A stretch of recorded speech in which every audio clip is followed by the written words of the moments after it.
Bismillahirrahmanirrahim. Assalamualaikum warahmatullahi wabarakatuh. Pertama-tama, marilah kita panjatkan puji syukur kehadirat Allah Subhanahu wa Ta'ala karena telah memberikan rahmat kesehatan dan keselamatan sehingga kita bisa berkumpul pada perkuliahan hari ini. Salawat serta salam tak lupa kita haturkan kepada junjungan kita Nabi Muhammad SAW beserta keluarga dan sahabatnya. Semoga kita selalu mendapatkan syafaat beliau di yaumul akhir.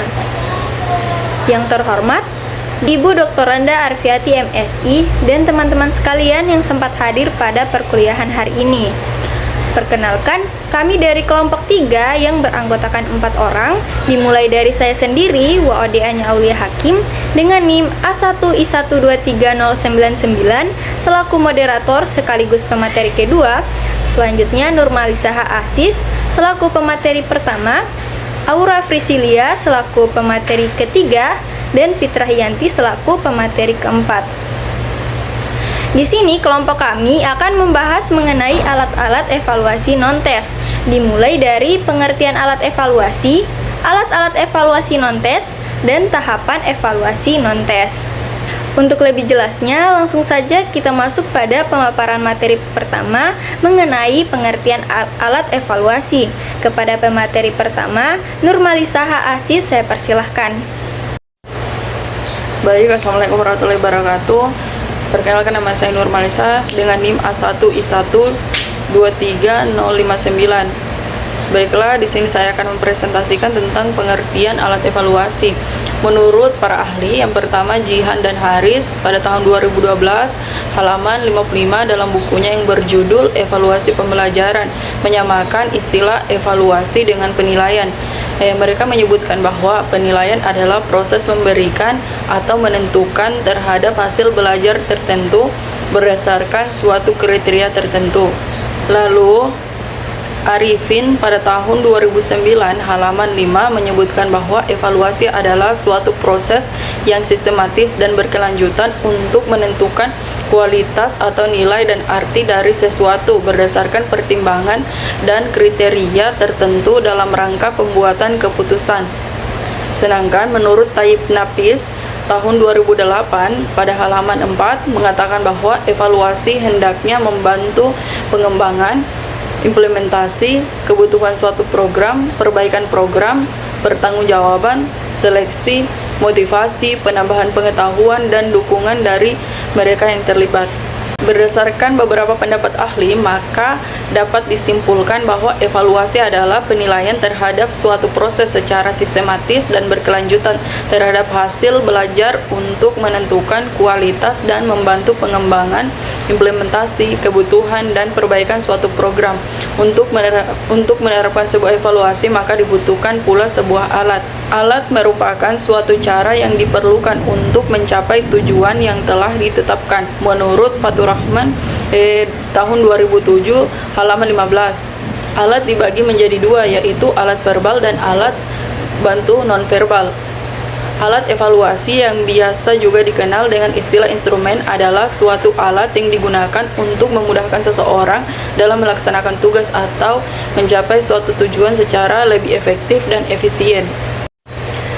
Menurut Arifunto tahun 2012 pada halaman 59 mengatakan bahwa suatu alat evaluasi dikatakan baik apabila mampu mengevaluasi sesuatu dengan hasil seperti keadaan yang dievaluasi.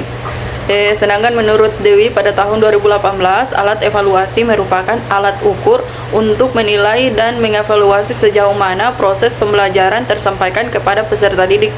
Maka dapat dikatakan bahwa alat evaluasi adalah suatu alat yang digunakan untuk menilai dan mengevaluasi suatu proses pembelajaran dengan hasil seperti keadaan yang dievaluasi. Baiklah, itulah presentasi dari saya. Saya ucapkan sekian dan terima kasih. Wassalamualaikum warahmatullahi wabarakatuh. Oke, terima kasih kepada pemateri pertama yang telah memaparkan kepada kita semua mengenai pengertian alat evaluasi. Selanjutnya kita melangkah kepada pemateri kedua, di mana saya sendiri yang akan membawakan materinya. Nah, di sini saya membawakan materi mengenai alat-alat evaluasi non-tes. Secara garis besar terdapat dua kategori alat penilaian hasil belajar, yaitu tes dan non-tes. Nah, hasil belajar dan proses belajar itu tidak hanya dilihat oleh tes, baik melalui bentuk tes uraian maupun tes objektif, tetapi juga hasil belajar dan proses belajar itu dapat dilihat melalui alat-alat non-tes atau alat-alat bukan tes. Nah, alat-alat evaluasi non-tes itu merupakan instrumen yang digunakan untuk menilai kemampuan, sikap, dan perilaku peserta didik tanpa menggunakan tes formal. Nah, berikut merupakan alat-alat evaluasi bukan tes yang sering digunakan. Antara lain dimulai dari wawancara dan kuesioner. Nah, pada umumnya, wawancara dan kuesioner ini digunakan untuk menilai aspek kognitif seperti pendapat atau pandangan seorang serta harapan dan aspirasinya, di samping aspek afektif dan perilaku individu. Selanjutnya yaitu skala. Nah, skala ini bisa digunakan untuk menilai aspek afektif seperti skala sikap dan skala minta, serta aspek kognitif seperti skala penilaian. Selanjutnya yaitu observasi.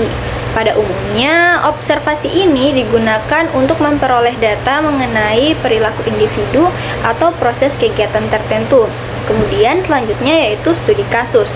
Nah, studi kasus ini digunakan untuk memperoleh data yang komprehensif mengenai kasus-kasus tertentu dari individu. Selanjutnya yang terakhir yaitu sosiometri. Nah, pada umumnya, sosiometri ini digunakan untuk menilai aspek perilaku individu, terutama hubungan sosialnya. Mungkin itu saja pemaparan materi dari saya mengenai alat-alat evaluasi non-tes. Selanjutnya akan dijelaskan oleh pemateri ketiga, yaitu Aura Frisilia. Kepadanya saya persilahkan. Assalamualaikum warahmatullahi wabarakatuh. Terima kasih kepada moderator yang telah memberikan kesempatan kepada saya untuk memaparkan materi alat evaluasi non-tes. Adapun alat evaluasi non-tes yang telah dijelaskan sebelumnya, alat evaluasi non-tes juga dapat dilakukan melalui yang pertama, pengamatan atau observasi, yaitu alat evaluasi yang dilakukan oleh pendidik berdasarkan pengamatan terhadap perilaku peserta didik, baik secara individu maupun kelompok, di kelas maupun luar kelas. Yang kedua, skala sikap, yaitu alat evaluasi yang digunakan untuk melihat sikap siswa melalui pengerjaan tugas tertulis dengan soal-soal yang lebih mengukur nalar atau pendapat peserta didik. Yang ketiga, angket, yaitu alat evaluasi yang penyajiannya berupa tugas-tugas yang dikerjakan secara tertulis. Yang keempat, ada catatan harian, yaitu catatan berupa perilaku peserta didik secara individu. Yang kelima, ada daftar cek, yaitu catatan yang berisi subjek dan aspek-aspek yang diamati dari peserta didik dalam tiap-tiap kejadian yang dianggap penting.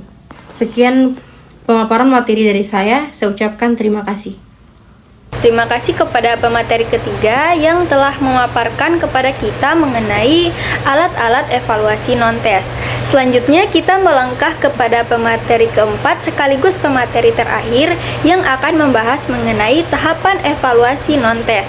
Kepada pemateri keempat, Fitrahianti, saya persilahkan. Baik, bismillah. Assalamualaikum warahmatullahi wabarakatuh. Sebelumnya terima kasih kepada moderator atas kesempatan yang telah diberikan kepada saya.